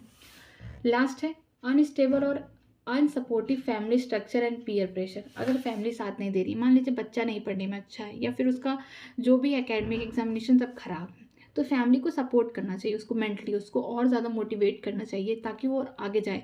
ठीक है, उसको फैमिली का सपोर्ट मिलना चाहिए, उसको फ्रेंड सपोर्ट मिलना चाहिए अगर अच्छे फ्रेंड हैं तो। अगर ख़राब फ्रेंड है, ड्रग्स अब्यूज़ कर रहे तो दूर रहो उससे, फ्रेंड से। ठीक है, उसको अगर टीचर बार बार ह्यूमिलेट कर रही है क्लास में, उसे क्लास से आउट कर रही है, तो ये भी करना सही नहीं। उसे पीयर प्रेशर से दूर रहना चाहिए। अगर गलत काम कर रहा है उसको रोको, लेकिन अगर वो काम में पीछे है तो उसको मोटिवेट करके आगे रखो, ताकि वो लड़का ये ना सोचे कि वो ड्रग्स और अल्कोहल अब्यूज़ करे या फिर गलत रास्ते पे जाए। ठीक है, उसको प्रॉब्लम को हैंडल करना सिखाना चाहिए, चाहे फैमिली हो, चाहे स्कूल के टीचर्स हो, या कोई भी लोग हों। लाइफ में कोई भी प्रॉब्लम आए तुरंत नहीं घबराना चाहिए, थोड़ा टाइम लेना चाहिए, उसके बारे में सोचना चाहिए, और सोल्यूशन यही होना चाहिए कि उस प्रॉब्लम से खुद ही निपटना है। ये नहीं सोचना चाहिए कि नहीं मुझे किसी का सहारा ले लेना है, किसी ड्रग्स को अब्यूज़ करना है या फिर कुछ और गलत काम करने हैं। ऐसा नहीं करना चाहिए। ठीक है, प्रॉब्लम एक बार नहीं, प्रॉब्लम जीवन में बहुत बार आ सकती हैं, तो आप कितनी बार किसका सहारा लेंगे, आप कितनी बार कितने गलत कदम उठाएंगे। ठीक है, ठीक है। इसके आगे टॉपिक दिया गया है एडिक्ट इसके आगे टॉपिक दिया गया है एडिक्शन एंड डिपेंडेंस। ठीक है, एडिक्शन, अगर कोई ड्रग अब्यूज़ करना स्टार्ट कर दिया, अल्कोहल अब्यूज़ करना स्टार्ट कर दिया, तो अब वो एडिक्टेड कैसे हो गया, कैसे उस पर डिपेंड हो गया। ठीक है, कैसे उसके बिना नहीं रह पा रहा है, एडिक्शन हो गया। ठीक, एडिक्शन क्या होता है? लत, किसी चीज़ के बिना नहीं रहा जाता, मतलब वो चीज़ चाहिए तो चाहिए, यही एडिक्शन होता है किसी चीज़ के लिए। मैं नहीं कह रही हूँ कि ड्रग्स अब्यूज़ करना या फिर अल्कोहल अब्यूज़ करना एडिक्शन है। अगर कुछ इंसान ऐसे होते हैं, मुझे पैसा कमाना है, पैसा कमाना है, वो भी एडिक्टेड है उस काम के लिए कि उनको वही काम करना है। कोई है, नहीं मुझे टाइम वेस्ट करना है, मुझे सोशल मीडिया पे फ़ोन चलाना है, गेम खेलना है, मुझे यही करना है, यही सब करना है, तो वो एडिक्टेड है उस चीज़ के लिए। ठीक है, तो ये एडिक्शन अलग अलग टाइप की होती है, लेकिन यहाँ पे हम लोग ड्रग्स अब्यूज़ और अल्कोहल अब्यूज़ के बारे में बात कर रहे हैं, तो यहाँ स्टार्ट करते हैं। इट इज़ साइकोलॉजिकल अटैचमेंट, जिसे बोलते हैं euphoria, A temporary feeling of wellbeing. मैंने पहले कहा कि यूफोरिया का मतलब होता है कि आपको इंस्टेंटली खुशी मिलती है। ठीक है, विथ ड्रग्स एंड अल्कोहल। ठीक है, ये साइकोलॉजिकली अटैचमेंट है। दिमाग में ऐसा लगता है कि अगर मुझे भी थोड़ा सा ड्रग मिल जाए, अल्कोहल मिल जाए, तो क्या होगा, मेरी बॉडी एकदम अच्छा फील करेगी। ठीक है, ये थोड़े समय के लिए खुशी है। ठीक है, एडिक्शन इसे बोलते हैं कि बॉडी धीरे धीरे उसको एडिक्टेड बना रही है। दिमाग खुद कह रहा है कि तुम चल के जाओ, तुम अल्कोहल अब्यूज़ करो, तुम ड्रग अब्यूज़ करो। ठीक है, तुमने एक बार किया, दो बार किया, तुम्हें अच्छा लगा, तुम्हारी बॉडी खुद कह रही है नहीं नहीं तुम जाओ, तुमको खुशी मिल रही है तो तुम वो काम करो। ठीक है, with repeated use of drugs the tolerance level of the receptor increase. अगर बार बार कोई ड्रग्स को अब्यूज़ कर रहा है, अल्कोहल को अब्यूज़ कर रहा है, पहले स्टार्टिंग में क्या कि एक ही स्कॉच पी रहे थे, ठीक है, थोड़ा ही सा पी रहे थे अल्कोहल, लेकिन क्या हुआ 2-3 साल बाद क्या हुआ, एक एक बॉटल पी जा रहे हैं, क्योंकि उनका बार बार पीने से क्या हुआ ना, रिसेप्टर जो है उसका टॉलरेंस कैपेसिटी बढ़ गया, उसको और चाहिए, इतने से उसका पेट नहीं भर रहा है। ठीक है, अगर कोई इंसान स्टार्टिंग में थोड़ा ही यूज़ करता है ये सब करने में गलत काम, लेकिन धीरे धीरे क्या होता है उसकी बॉडी खुद अपना टॉलरेंस, उसका रिसेप्टर खुद अपना टॉलरेंस कैपेसिटी बढ़ा लेता है, जिससे ना उसको एक स्कॉच में या थोड़े से ही अल्कोहल में उसका पेट नहीं भरता, उसका मन नहीं भरता है, वो और पीता है, उसको 2-2 3-3 बॉटल चाहिए। ठीक है, ये एडिक्शन है। Thus the receptor responds only to a higher dose leading to greater intake और एडिक्शन। वही मैंने कहा कि रिसेप्टर इतना रिस्पॉन्स करने लगता है कि उसको हाई डोज चाहिए और चाहिए, उसको इनटेक और करे बॉडी में, और ताकि उसका एडिक्शन ही उसको ऐसा करा रहा है, ताकि उसका रिसेप्टर तब उसको लगे कि हाँ तभी वो रिस्पॉन्स कर पाएगा। ये नहीं कि 2 साल से पीने थोड़ा ही, नहीं, इससे नहीं, उसको वो धीरे धीरे उसके अमाउंट को बढ़ाएगा, एडिक्शन को बढ़ाएगा। नेक्स्ट है, ठीक है, कैसे डिपेंड है उस पर, डिपेंडेंसी बता रहा। ठीक, It is the tendency of the body to manifest its characteristic and unpleasant withdrawal syndrome. ठीक, if regular dose of the alcohol या drug is abruptly discontinuous. Dependency क्या है कि अगर कोई 10 दिन तक लगातार एक काम कर रहा है, अगर 11वें दिन वो काम नहीं करेगा ना कहीं उसका जो मन है जो ये डिसकंटिन्यू हुआ हो वो कहीं ना कहीं खराब ब्रेक होगा। ठीक है, अगर कोई एब्यूज़ कर रहा है अल्कोहल को या फिर ड्रग्स को, तो अगर डिसकंटिन्यू हुआ तो उसको एक सिंड्रोम हो जाएगा जिसको बोलते हैं, हम उसको क्या बोलते हैं, विड्रॉल सिंड्रोम। ठीक है, अब इस सिंड्रोम के बारे में बात करने जा रहे हैं। विड्रॉल सिंड्रोम होता क्या है, विड्रॉल सिंड्रोम में क्या क्या देखने को मिलेगा, देखिए, this result in anxiety, shakiness, nausea, sweating. इसमें क्या होगा, नहीं मिला, कुछ लोगों को एकदम पागल हो जाते हैं, अगर उनका बहुत मन है, उनकी बॉडी में अगर रिलीज हो रहा है कि नहीं तुमको ड्रग्स लेना है, तुमको अल्कोहल लेना है, काफ़ी टाइम से वो इनटेक कर रहे हैं, तो क्या होगा, एंजाइटी होने लगेगा, उनको घबराहट होने लगी, उनको पसीने आने लगेंगे, उनको वोमिटिंग होने लगेगी। ये सब क्या है, विड्रॉल सिंड्रोम है। ठीक, dependence lead to the social dependence lead to the social adjustment problem. ठीक है, एडजस्टमेंट, जो डिपेंडेंस है ये लेड क्या करते हैं, सोशल एडजस्टमेंट प्रॉब्लम। जैसे बहुत लोग जो होते हैं जो मतलब ये सब कर रहे हैं, ड्रग्स अब्यूज़ कर रहे हैं या फिर अल्कोहल अब्यूज़ कर रहे हैं, तो ये लोग को क्या होगा, सोशल लाइफ भी इनकी ख़राब हो जाती है, ना सही से उठेंगे, ना सही से खाएंगे, ना किसी से बात करेंगे, इनका जो बिहेवियर है बेकार हो जाएगा। ये अपने अगल बगल के लोग को भी डिस्टर्ब कर देते हैं अपने बिहेवियर की वजह से। तो इनकी जो ये डिपेंडेंसी है एक ही काम के लिए, जो ड्रग्स अब्यूज़ करना या फिर अल्कोहल अब्यूज़ करना, उनकी सोशल लाइफ पे भी बहुत गहरा इफेक्ट देती है, ख़राब कर देती है। Effect of drugs and alcohol abuse, क्या क्या इफेक्ट हैं ड्रग्स और अल्कोहल अब्यूज़ के, जैसे कि reckless behaviour, vandalism and violence, एकदम झगड़ालू वाला बिहेवियर होता है, झगड़ा करेंगे, एकदम गुस्सा करेंगे, हाइपर हो जाएंगे, ओवर एकदम उनका जो बिहेवियर होगा इतना ख़राब होगा, इतना ज़्यादा ख़राब होगा कि उनके अगल बगल के लोग, सुना ही होगा कोई आएगा अल्कोहल अब्यूज़ करके, कोई आता है अगर गली मोहल्ले में तो पता चल जाता है कि वो दारू पी के आया है, यही ना, शराब पी के आया है। कैसे पता चल सकता है, क्योंकि उसका बिहेवियर ऐसा होता है, लड़खड़ाता हुआ चलेगा, गाली देते हुए चलेगा, चिल्लाता हुआ चलेगा, हंसता हुआ चलेगा, कुछ ऐसा उसका बिहेवियर देखने को मिलेगा। ठीक है, सेकेंड पॉइंट है coma death due to the respiratory failure, heart failure and the several haemorrhage. ठीक है, जैसे अगर ज़्यादा कोई अल्कोहल अब्यूज़ कर रहा है और ड्रग्स अब्यूज़ कर, उससे क्या होगा, उसका रेस्पिरेटरी फेल हो सकता है, रेस्पिरेशन वाला पार्ट खराब हो सकता है, हार्ट फेलियर हो सकता है, उसको ब्रेन हैमरेज हो सकता है। ठीक है, ड्रग्स मिक्स विथ अल्कोहल में कॉजेस डेथ, अगर तुम ड्रग्स को अल्कोहल के साथ मिक्स कर रहे हो, मीन्स ड्रग्स तो भी है खतरनाक, अल्कोहल भी खतरनाक है, दोनों मिक्स कर दो तो उसका डोज बढ़ जाएगा, जिसकी वजह से क्या होगा, डेथ हो जाएगा इंसान की तुरंत। ठीक, क्योंकि बहुत लोग क्या करते हैं कि सिगरेट भी पियेंगे साथ में और उसके साथ क्या लेंगे, बियर पी रहे हैं या फिर अल्कोहल अब्यूज़ कर रहे हैं, ये क्या उनका डोज बढ़ा रहे हैं। तो कुछ जो लोग ड्रग्स के साथ अल्कोहल के कंटेंट को इंक्रीज़ कर देते हैं डोज को ना, तो उनकी डेथ हो जाती है। Damage of nervous system and liver cirrhosis. ठीक है, जो ज़्यादा अल्कोहल और ड्रग्स अब्यूज़ करते हैं उनका जो नर्वस सिस्टम होता है वो ख़राब हो जाता है, और लीवर क्या होता है, लीवर इस तरीके से लीवर है, मान लीजिए ये लीवर है। ठीक है, लीवर में क्या होता है, इस तरीके से लीवर है, ये जो इस तरीके से पूरा है वो बाद में इस तरीके से सिकुड़ने लगता है, उसका जो शेप है वो एकदम ख़राब होने लगता है। ठीक है, उसे बोलते हैं लीवर सिरोसिस। नेक्स्ट पॉइंट है mental social distress to family and friend, अगर मेंटली या फिर सोशल डिस्ट्रेस है अपने फैमिली फ्रेंड से तो भी बहुत लोग ये ड्रग्स अब्यूज़ करते हैं।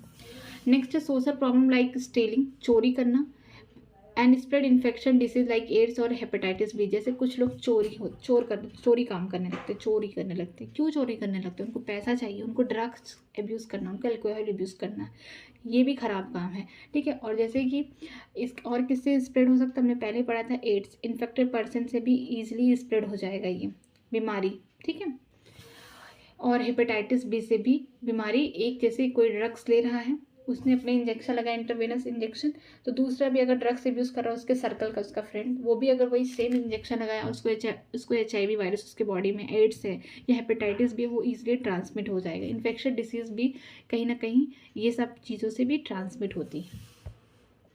Use of drugs and alcohol by pregnant woman affect the foetus, इसे बोलते हैं फीटल अल्कोहल सिंड्रोम या फैस।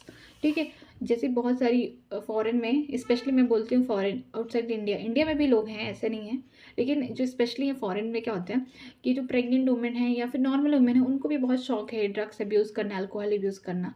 तो जो प्रेग्नेंट वुमेन अगर कोई अब्यूज़ कर रहा है ड्रग्स या फिर अल्कोहल को, तो उसके फीटस पे इफेक्ट जाएगा। जो कुछ भी खाएगा उसके प्लासेंटा के थ्रू उसके फीटस को ही जाएगा। तो क्या होता है कि फीटल अल्कोहल सिंड्रोम हो जाता है, उसकी फीटस की डेथ हो जाएगी या फिर ग्रोथ नहीं हो पाएगा, प्री मेच्योर डिलीवरी हो जाएगी, ये सब प्रॉब्लम्स आ जाते हैं। Loss of sexual drive and necrospermia, जैसे जो लोग ज़्यादा मतलब जैसे मेल की बात करते हैं, जो लोग अल्कोहल अब्यूज़ करते हैं, ड्रग्स अब्यूज़ करते हैं, तो उनका क्या होता है कि जो उनका प्रोस्टेट ग्लैंड होता है वो सिकुड़ जाता है। तो इसमें जो स्पर्म की फॉर्मेशन होती है हो नहीं पाती है। इसे हम कहते हैं कि वो अपनी सेक्सुअल लाइफ को भी बर्बाद कर देते हैं। और नेक्रोस्पर्मिया का मतलब होता है कि यहाँ पे जो स्पर्म है वो अच्छे नहीं बनते हैं, ठीक है, स्पर्म काउंट कम हो जाएगा या फिर स्पर्म के अंदर फर्टिलिटी मतलब कैपेसिटी ख़त्म हो जाती है, ठीक है। अगर वो चाहेंगे अपनी लाइफ में बच्चे पैदा करना, जैसे कोई कपल है बहुत ज़्यादा उनका हस्बैंड बहुत ज़्यादा अब्यूज़ करता है ड्रग्स या अल्कोहल, तो उनके जो हस्बैंड का जो स्पर्म काउंट होगा वो भी कम हो जाएगा। या फिर अगर स्पर्म आ भी रहा है तो उसमें जो फर्टिलाइजिंग कैपेसिटी वो भी ख़राब हो जाएगी। तो वही बोलते हैं उसको, ठीक है। लास्ट है misuse of drugs by athletes, जैसे एग्जांपल है necrotic, allergic, anabolic steroid, diuretic हो गया, and certain hormone to increase the muscle strength and bulk to promote aggressiveness. ठीक है, बहुत सारे एथलीट होते हैं, क्या करते हैं, उनको अपना तो परफॉर्मेंस अच्छा दिखाना है तो क्या करते हैं, नैरोटिक ड्रग्स लेते हैं, एनाबॉलिक स्टेरॉइड लेते हैं, ताकि वो अपना एनाबॉलिक स्टेरॉइड में क्या होता है उनका टेस्टोस्टेरोन बढ़ जाता है, जिससे उनके अंदर क्या होता है एक मेल हार्मोन है टेस्टोस्टेरोन जो बढ़ जाता है, ताकि वो अपने काम को और जोश के साथ कर सके, मर्दानगी के साथ कर सके, नहीं होता। डायरेटिक हो गया, and certain hormone to increase the muscle strength, और कुछ ऐसे हार्मोन्स को बढ़ा देते हैं जिससे मसल की स्ट्रेंथ बढ़ जाती है, मजबूती आ जाती है। बल्क टू प्रमोट एग्रेसिवनेस, अपना गुस्सा दिखाते हैं कि नहीं मुझे, अगर इसमें एथलीट है मान लीजिए उनको रन करना है तो वो नहीं मुझे ये रेस जीतनी है, तो उनके अंदर ये सारी चीज़ें अगर वो ड्रग्स अब्यूज़ करें तो उनके अंदर अपने आप ही एक होता है ना डोपामिन रिलीज होता है, उनके अंदर खुद ही एक आ जाता है कि नहीं, उनका गुस्सा आ जाता है कि नहीं मुझे करना है तो करना है, वो करेंगे। ठीक,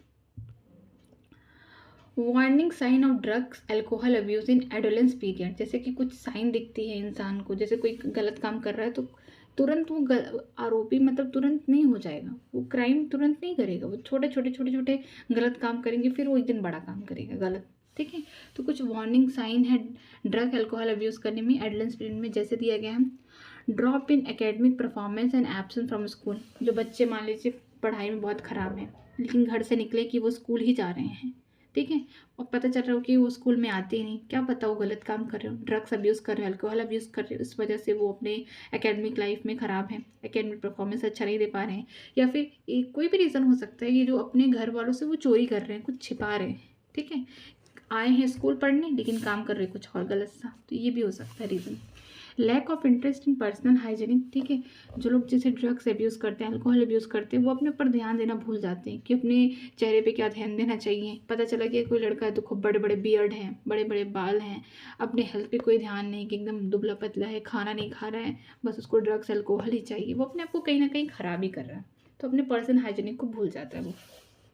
विड्रॉल एंड आइसोलेशन, विड्रॉल का मतलब होता है उसको अपने आप को एकदम अलग आइसोलेट कर लेता है, जैसे अगर 4 फ्रेंड हैं, पहले अच्छे थे लेकिन वो ड्रग अब्यूज़ करने लगा, वो अपने दोस्तों से दूर, अपनी फैमिली से दूर होने लगता है, अपने जो सोसाइटी के लोग हैं उनसे दूरियां बनाने स्टार्ट कर देता है। ये सब सिम्टम्स हैं, साइंस हैं, ठीक है, कि कोई अगर अल्कोहल या ड्रग्स अब्यूज़ कर रहा है तो वो इसके अंदर ये लक्षण दिखेंगे कि वो अपनी सोशल लाइफ से, अपनी फिजिकल हेल्थ से ये सब समझौता करने लगेगा, वो डिप्रेशन में रहेगा, फटीग होगा, एग्रेसिव होगा, रिबेलियस बिहेवियर होगा, ठीक है। डिप्रेशन का मतलब क्या होगा, उसको बहुत जल्दी जल्दी एंजाइटी, या फिर वो अपनी लाइफ में जो प्रॉब्लम्स है उसको हैंडल नहीं कर पाएगा। फटीग होगा, फटीग का मतलब उसकी बॉडी में क्या होगा, एनर्जी का लॉस होगा बहुत, जैसे फटीग का मतलब ये होता है कि सही से उसकी बॉडी मतलब काम नहीं कर पाएगी। गुस्सा आएगा, एग्रेसिव हो जाएगा वो। रिबेलियस बिहेवियर का मतलब बहुत झगड़ालू टाइप का हो जाएगा, ठीक है। Change in sleeping and eating habit, जो ड्रग्स अब्यूज़ करते हैं, अल्कोहल अब्यूज़ करते हैं, उनका सोने उठने खाने पीने का सारा जो सिस्टम है, जो भी शेड्यूल है, सब खराब हो जाता है, ठीक। फ्लैक्चुएशन इन दी, जो फ्लैक्चुएशन हो जाता है वेट में, एपेटाइट, वो अपने खाने पे ध्यान नहीं देंगे, उनको तो ड्रग्स चाहिए, अल्कोहल चाहिए यूज़ करने के लिए, तो उनका क्या होगा, वेट लॉस हो जाएगा, उनकी भूख खत्म हो जाती है खाने से। Loss of interest in hobby, जो भी उनकी हॉबी है, मान लो कुछ लड़के अगर हैं, ठीक है, स्कूल हुआ, स्कूलिंग ख़त्म हुई तो सोचते हैं कि नहीं मैं चलो खेलूंगा या फिर कुछ और एक्टिविटी कर दूंगा, मान लीजिए संडे को कुछ और करूंगा। अगर वो गलती से ड्रग्स अब्यूज़ कर रहा है, अल्कोहल अब्यूज़ कर रहा है, तो उसका जो इंटरेस्ट है, उसकी जो हॉबी है, उससे दूर हो जाएगी। ठीक है, वो बस एक ही जगह रहेगा, अपने आप को आइसोलेट कर लेगा अपनी सारी चीज़ों से। लास्ट है deteriorating relationship with family and friend. वो इतना ख़राब उसका रिलेशनशिप हो जाएगा, वो उसका रिबलियस बिहेवियर की वजह से, कि उसके फैमिली, उसके फ्रेंड, उसके जितने भी लोग हैं, उनके साथ उसका अच्छे से बातचीत नहीं होगा। उसमें क्या होगा, एक वायलेंस वाली फीलिंग आ जाएगी, क्योंकि इतनी ख़राब चीज़ है एडिक्शन, चाहे ड्रग्स का हो चाहे अल्कोहल का हो, कि इंसान को एकदम बेकार बना देता है। फिजिकली तो बना ही रहा है, ठीक है, हेल्थ के साथ, उसका और सोशली सबके साथ ख़राब मतलब बना देगा, वो मेंटली भी अनस्टेबल हो जाएगा वो इंसान। जैसे पढ़ते हैं side effect of anabolic asteroid abuse. ठीक है, मेल में देखने को क्या मिलेंगे, जो एनाबॉलिक एस्टेरॉइड ले रहे हैं, एक्ने, चेहरे पे दाग धब्बे, इंक्रीज एग्रेसिवनेस, मतलब गुस्सा आ जाएगा उनको, डिक्रीज स्पर्म, उनका स्पर्म काउंट जो होता है कम हो जाएगा, ब्रीस्ट इनलार्जमेंट, मतलब ये फीमेल वाले करेक्टर आएंगे, अगर मेल है उसका ब्रीस्ट इनलार्जमेंट हो रहा है। ठीक है, इनलार्जमेंट ऑफ प्रोस्टेट ग्लैंड, जो प्रोस्टेट ग्लैंड है वो इनलार्ज हो रहा है, मूड स्विंग हो जाएगा, बात बात पे गुस्सा आएगा, डिप्रेशन फीलिंग आएगा, रिड्यूस टेस्टिकुलर, जो टेस्टिस के साइड है वो छोटी हो जाएगी, ताकि स्पर्म काउंट क्या हो, कम हो जाए, स्पर्म का जो फॉर्मेशन हो जाएगा कम हो जाएगा। किडनी एंड लीवर डिस्फंक्शन, जो किडनी है और लीवर है वो सही से काम नहीं करेगा। प्री मेच्योर बाल्डनेस, मतलब कि बहुत ही जल्दी उसके सारे जो बाल हैं वो झड़ने लगेंगे। ठीक है, बाल्डनेस, वो गंजा होने लगेगा। फीमेल में क्या होगा, मस्कुलेशन, उसके अंदर आदमियों वाली फीलिंग या आदमियों वाला क्या कह सकते हैं कैरेक्टर आने लगता है, गुस्सा आने लगेगा, गाली देने लगेगी, चिड़चिड़ापन होगा, मतलब वो कहीं ना कहीं अपना जो फीमेल वाला कैरेक्टर है उससे बाहर निकल के मेल वाले कैरेक्टर को शो करने लगेगी। इंक्रीज एग्रेसिवनेस, ठीक है, उसको गुस्सा भी आने लगेगा फीमेल को। एबनॉर्मल मेंस्ट्रुएशन साइकिल, सीधी सी बात है, अगर वो ड्रग्स लेगी तो सबसे ज़्यादा इफेक्ट उसके मेंस्ट्रुएशन साइकिल पे ही जाएगा। ठीक, इनलार्जमेंट ऑफ क्लॉटिस, ये क्लॉटिस जो होता है ये फीमेल का रिप्रोडक्टिव पार्ट है, उसका इनलार्जमेंट हो जाएगा। मूड स्विंग होगा, डिप्रेशन होगा, गुस्सा आएगा, उसका मन खराब होगा। एक्सेसिव हेयर ग्रोथ हो जाएगा, ठीक है, उसके बॉडी में एक्सेसिव हेयर ग्रोथ हो जाएंगे, जैसे मेल के क्या होते हैं, एक्सेसिव हेयर ग्रोथ रहते हैं ना बॉडी में, फीमेल तो चिकनी दिखती हैं, साफ सुथरी रहती हैं, उनमें क्या होगा, एक्सेसिव हेयर ग्रोथ होगा। डीपन ऑफ वॉइस, लड़कियों की आवाज़ कभी भी मतलब एकदम भारी नहीं होती, जैसे मेल की आवाज़ जब प्यूबर्टी में जाते हैं तो भारी होने लगता है, लेकिन फीमेल्स की नहीं होती। लेकिन ये सारे कैरेक्टर फीमेल भी शो करने लगेंगे जब वो ड्रग्स अब्यूज़ करने लगेंगी, एनाबॉलिक स्टेरॉइड अब्यूज़ करने लगेंगे। ठीक है, आगे चलते हैं। In adolescent male and female severe facial body acne होने लगेगा। ठीक है, अगर जो एडोलेसेंट, जैसे कि एडोलेसेंट स्टेज में अगर मेल या फीमेल कोई अब्यूज़ कर रहा है तो क्या होगा, सीवियर फेशियल और बॉडी एक्ने, चेहरे पे क्या होंगे, दाग धब्बे, पिंपल्स, ये सब होने लगेंगे। Premature closure of the growth centre of the long bone resulting in instant growth. ठीक है, वो बच्चे या वो लड़की वो लड़का एडोलेंस स्टेज के बाद जब रहेंगे, उस स्टेज के बाद उनकी ग्रोथ रुक जाएगी, उनकी हाइट बढ़ना रुक जाएगी, ग्रोथ हार्मोन के जो सेंटर हैं वो क्या होंगे, ब्लॉक्ड हो जाएंगे। ठीक है, छोटे ही रह जाएंगे। प्रिवेंशन एंड कंट्रोल, जो कि लास्ट टॉपिक है इस चैप्टर का, और ये चैप्टर अब द एंड होने वाला है।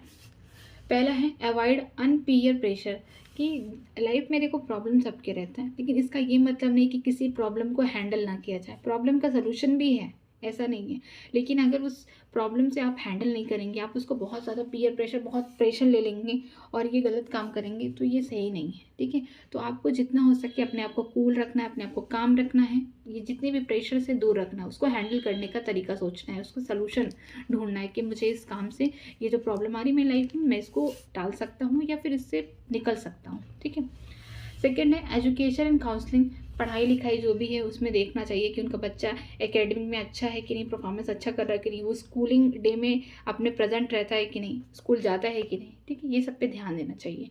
इससे क्या होगा, इससे ये पता चलेगा कि बच्चा हाँ सही रास्ते पे है। कहीं ना कहीं ये सब भी इफेक्ट है, अगर पेरेंट्स नहीं देख रहा है कि पढ़ने के लिए बच्चे को अच्छे स्कूल में पढ़ा रहा है, लेकिन बच्चा नहीं जा रहा है वहाँ पे, कहीं और जा रहा है, तो ये सब भी क्या होते हैं, इसकी वजह से बच्चे का मेंटली या फिर सोशली सब कुछ तो बेकार हो ही रहा है, वो गलत रास्ते पे भी जा रहा है। इसमें कहीं ना कहीं पेरेंट्स को भी ध्यान देना चाहिए। थर्ड है seeking help from parents and peer. अगर मान लीजिए कोई बच्चा स्मोकिंग करना स्टार्ट कर दिया तो उसको अपने पेरेंट्स से या फिर अपने जितने भी फ्रेंड हैं या कोई भी है तो उससे अपनी ये प्रॉब्लम शेयर करना चाहिए, ठीक है। सीकिंग हेल्प फ्रॉम पेरेंट्स या एंड पीयर्स, ठीक है, अपने दोस्त या फिर अपने पेरेंट्स से हेल्प लेना चाहिए अगर वो गलत रास्ते पे, उसको वो काम कंटिन्यू नहीं करना चाहिए। फोर्थ है लुकिंग फॉर डेंजर साइन। अगर किसी ने देख लिया कि उसका फ्रेंड क्या हो रहा है, सिगरेट अब्यूज़ कर रहा है, सिगरेट स्मोकिंग कर रहा है, तो ये नहीं कह रही मेरा दोस्त है चलो कोई बात नहीं सिगरेट ही तो पीता है, ऐसा नहीं अवॉइड करना। उसको टीचर को बोलना कि वो गलत काम कर रहा है, क्योंकि अभी तो वो सिगरेट अब्यूज़ कर रहा है, कल का क्या पता वो फिर ड्रग्स अब्यूज़ करने लगे, अल्कोहल अब्यूज़ करने लगे, तो ये गलत है। पेरेंट्स को, अगर आप पेरेंट्स के कांटेक्ट में उसका फ्रेंड है तो पेरेंट्स को भी बताना चाहिए कि गलत रास्ते पे जा रहा है, इस पर ध्यान दीजिए ताकि वो जो काम कर रहा है वहाँ से वो दूर निकले। तो अगर कोई डेंजर साइन है तो ये नहीं दिखाना कि दोस्ती यारी, कि नहीं मेरा दोस्त तो सिगरेट ही पीता है और कुछ नहीं करता, बस सिगरेट पीता है, तो ये नहीं, क्योंकि सिगरेट है, एडिक्शन स्टार्ट यहीं से होगा। आप छोटे छोटे चीज़ों से ही तो एडिक्शन, बड़े एडिक्शन स्टार्ट होंगे, तो आपको वहीं पे तुरंत उसके लिए एक स्ट्रिक्ट स्टेप उठा लेना है। फिफ्थ है seeking professional and medical help, ठीक है। अगर जैसे कोई चाहता है कि वो ड्रग्स अब्यूज़ करना छोड़ दे, अल्कोहल अब्यूज़ करना छोड़ दे, स्मोकिंग ये सब करना छोड़ दे, तो उसको क्या करना चाहिए, अच्छे डॉक्टर या फिर अच्छे मेडिकल हेल्प लेना चाहिए, ताकि वहाँ पे उनको बताया जाए कि कैसे वो इन सब आदतों को धीरे धीरे कम करें और कैसे इस चीज़ से छुटकारा पाएँ। Seeking professional and medical help, जैसे इसमें 2 पॉइंट दिए गए हैं, साइकोलॉजिस्ट एंड साइक्रियास्टिक, और दूसरा दिया गया है de addiction and rehabilitation programme. जैसे कि अगर किसी को प्रॉब्लम है, मान लीजिए वो चाहता है कि छोड़ना ड्रग्स अब्यूज़ करना, अल्कोहल अब्यूज़ करना, तो उसको किसी भी मेंटल डॉक्टर के पास जाना चाहिए जो मेंटली उसको, साइकोलॉजिकली उसको ट्रीट कर सके, उसको इन सब चीज़ों से दूर रखें, और उसको डॉक्टर के पास चाहिए कि कैसे वो अपने एडिक्शन को कम कर सके, ठीक है। उसका जो ये रिबिलियस बिहेवियर है उसको कैसे कम कर सके, तो उसको ऐसे जगह ट्रीट कराना चाहिए जहाँ से क्या होता है, देखो एडिक्शन एक दिन में नहीं ख़त्म होगा, धीरे धीरे उसको कम किया जा सकता है और एक दिन उसे एंड किया जा सकता है। तो उसको अच्छी जगह, अच्छे डॉक्टर जो मेंटल हेल्थ क्योर हैं वहाँ पे जाना चाहिए उसको, और अपना जो भी प्रॉब्लम है ये सारी बातें उसको बताना चाहिए, तो वो धीरे धीरे वहाँ से उसको गाइडेंस मिलेगा, उसको मोटिवेशन मिलेगा, उसको ट्रीटमेंट मिलेगा, ठीक है, ताकि वो अपनी ये सारी चीज़ों को कम कर सके। आगे जैसे कुछ क्वेश्चन दिए गए हैं, जैसे दिया गया है मैच द फॉलोइंग, ये चैप्टर एंड हो गया, ये कुछ क्वेश्चन से मैं कुछ बता रही हूँ, कुछ आप लोग करिएगा, जो भी डाउट होगा मुझे कमेंट सेक्शन में कमेंट करिए, मैं इसके आंसर बताऊँगी, ठीक है, डाउट भी क्लियर करूँगी। जैसे दिया गया मैच द फॉलोइंग, मलेरिया, ये मलेरिया किससे होता है, मलेरिया का पहले ढूंढना है कॉजेटिंग एजेंट प्लाज्मोडियम वाइवेक्स, ये क्या है, प्लाज्मोडियम वाइवेक्स ये क्या था, प्रोटोजोन था, ठीक है। निमोनिया क्या है, निमोनिया किससे हो रहा था, ये हो रहा था हेमोफिलस इन्फ्लुएंजाe, ये क्या था, एक बैक्टीरिया था, ये वाले पार्ट में। फेल्टियसिस क्या है, किसकी वजह से हो रहा था, ये हो रहा था वोचेरिया बेनक्रॉफ्टी, ये क्या था, ये वोचेरिया बेनक्रॉफ्टी, ये वॉर्म था, हेलमिंथिस था। रिंगवॉर्म माइक्रोस्पोरम, ये जीनस दिया गया है, फंगस की वजह से हो रहा, ठीक है। जैसे कुछ लिखा गया है सेकंड क्वेश्चन में, analyse the relation between first 2 words and fill the fourth, ठीक है।